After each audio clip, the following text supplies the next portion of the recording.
सबसे पहले कुछ सवाल आपके सामने रख देता हूं। क्या नीतीश कुमार और तेजस्वी यादव साथ आएंगे या नहीं? और आएंगे तो वो कौन से मुद्दे हैं जो इनको साथ खींच करके ला रही है? वो कौन से बातें हैं जो इनको साथ आने पर मजबूर कर रहा है? क्या नीतीश कुमार एनडीए में रह करके घुटन महसूस कर रहे हैं या फिर तेजस्वी यादव जो है जबरन जो है नीतीश कुमार को महागठबंधन में शामिल करा करके अपने आप को सत्ता में जाना चाहते हैं? इन तमाम मुद्दों पे आज चर्चा करेंगे और आपको क्लियर बताएंगे कि आने वाले समय में नीतीश कुमार और तेजस्वी के बीच जो है राजनीतिक संघर्ष कैसा रहेगा, मित्रतापूर्ण रहेगा या फिर आमने सामने की 36 वाला आंकड़ा रहेगा। दोस्तों नमस्कार, मैं हूं पवन चंचल और आप देखना शुरू कर चुके हैं जनजोश न्यूज़। अगर आप इसे फेसबुक पे देख रहे हैं तो फॉलो कीजिए और यूट्यूब पे देख रहे हैं तो सब्सक्राइब कीजिए। दोस्तों इस बात को समझिए कि जब से 2024 में सरकार बनी है और ये जो 4 मुद्दे आए हैं वो 4 मुद्दों को लेकर के सरकार घिरती जा रही है। सरकार यानी कि नरेंद्र मोदी सरकार को लगातार घेरा जा रहा है।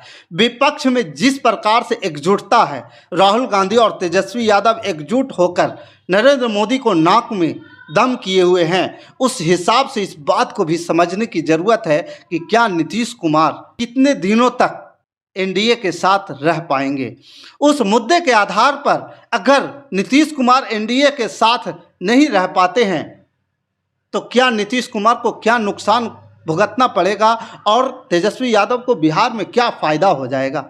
सबसे पहले लेटरल एंट्री का मामला को लेकर के जिस प्रकार से विरोध जताया जा रहा है, उसके बाद आरक्षण के मुद्दे को लेकर के, उसके बाद जो है वक्फ बोर्ड बिल को लेकर के, उसके बाद जो है जातिगत आर्थिक गणना को लेकर के, ये मुद्दे जो है 4 मुद्दे जो है नरेंद्र मोदी की चारों पिलर को हिला करके रख दिया है।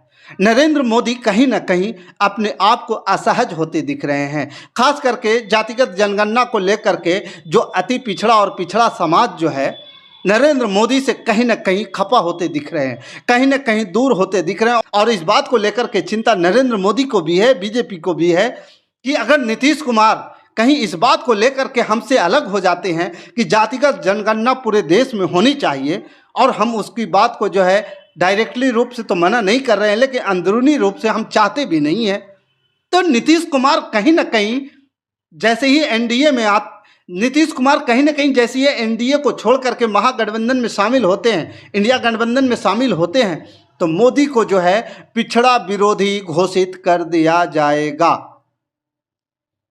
और मोदी, अमित शाह, जेपी नड्डा, जितने भी बीजेपी के प्रबुद्ध लोग हैं वो इस बात को समझते हैं, भली भांति समझते हैं कि मोदी को जो है पिछड़ा विरोधी घोषित कर दिया जाएगा।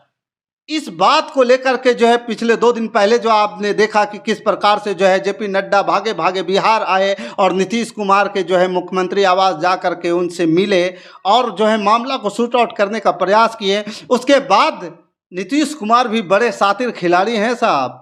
नीतीश कुमार ने खुले मन से बोल दिया कि अरे हम तो उनको पहले ही छोड़ करके आ गए थे, गलती हो गई तो 2 बार हम उनके साथ चले गए, लेकिन ये गलती तीसरी बार भी हो सकती है।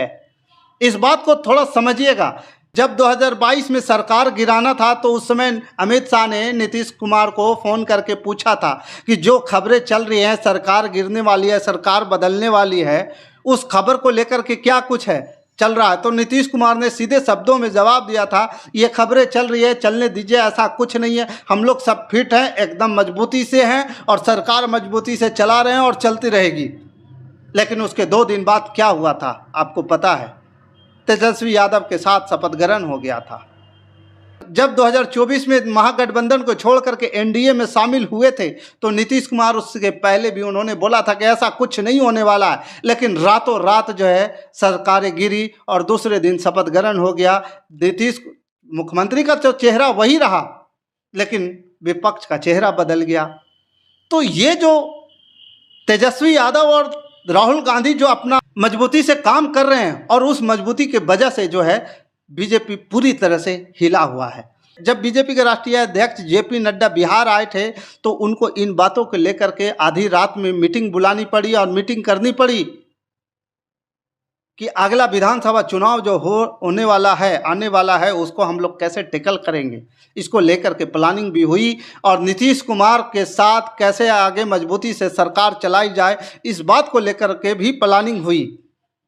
लेकिन तेजस्वी यादव इतनी आसानी से हार मानने वाली नहीं है। तेजस्वी यादव भी खेल करने के लिए पूरी तरह से तैयार हैं। जिस प्रकार से बीजेपी का सफाई आया और कुछ नेताओं का सफाई आया कि जो है आरजेडी के नेता इधर से उधर जाने वाले, जदयू के नेता भी कुछ बोल रहे थे कि जदयू के आरजेडी के नेता जो है जदयू में शामिल होने वाले हैं, विधायक उनके भागने वाले हैं। इस बात को लेकर के जो है जो लोग भाग रहे हैं उसको रोकने के लिए तेजस्वी यादव ने इस प्रकार की बातें बोली।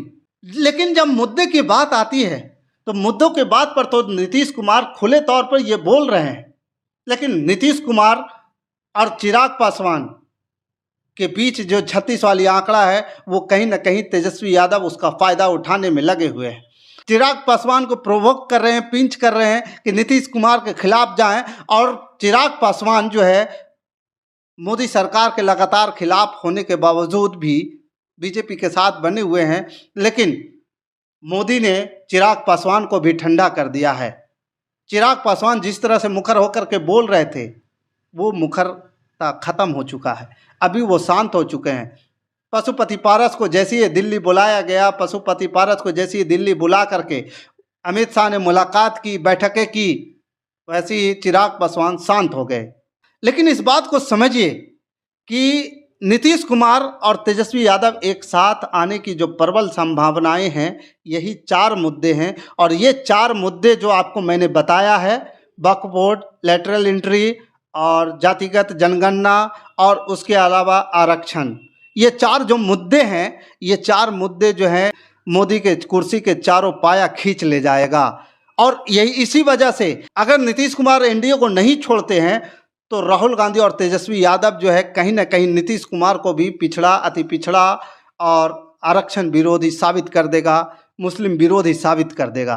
तो इन तमाम मुद्दों के लेकर के जिस प्रकार से बातें जो चल रही है, जो चर्चा आम है, खास है, लोगों के बीच जो चल रहा है, ये सियासी गलियारे में भी इस प्रकार के चर्चाएं रोज चल रही है कि अगर आरक्षण को लेकर के, जातिगत जनगणना को लेकर के चर्चा अगर ढंग से नहीं किया गया, इस पर सही से स्टैंड नहीं लिया गया तो क्या होगा, पार्टी खत्म हो जाएगी। और बीजेपी ये चाहती है कि जदयू जो है धीरे धीरे सिमटते जाए और बीजेपी जो है स्प्रेड होते जाए।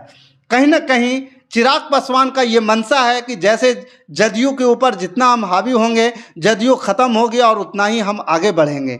तो इस प्रकार के कसमोकस तो यहाँ सियासी गलियारे में चल रही है। लेकिन तेजस्वी यादव का जो रिएक्शन चल रहा है इन दिनों, जो अब यात्रा पे निकलने वाले हैं, जब यात्रा पे निकलेंगे तो बहुत कुछ करेंगे और बहुत कुछ मुद्दे लेकर के आएंगे जो सरकार को जवाब देना मुश्किल पड़ जाएगा। तो इस खबर में अभी के लिए इतना ही। बाकी हमारे साथ बने रहिए, देखते रहिए जन जोश न्यूज़। हमारे साथ बने रहने के लिए धन्यवाद। जय हिंद, जय भारत।